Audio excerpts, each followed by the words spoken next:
জীবনে এই তিনটে ব্যক্তিকে কখনো ক্ষমা করতে নেই। এক, যে ভালো না বেসে অভিনয় করে। দুই, যে বন্ধুত্বের সুযোগ নিয়ে বেইমানি করে। তিন, যে বিশ্বাসের অমর্যাদা করে।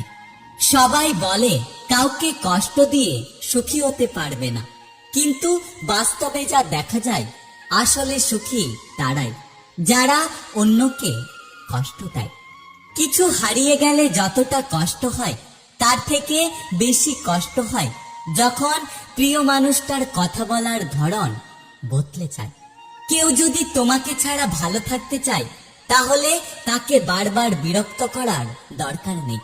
কেউ যদি তোমাকে ছাড়া সুখে থাকতে চায়, তাহলে তাকে বারবার কথা বলার জন্য অনুরোধ করো না। একটা কথা সবসময় মনে রেখো, অভিমান সেই করে যে তোমাকে রিয়েল লাভ করে।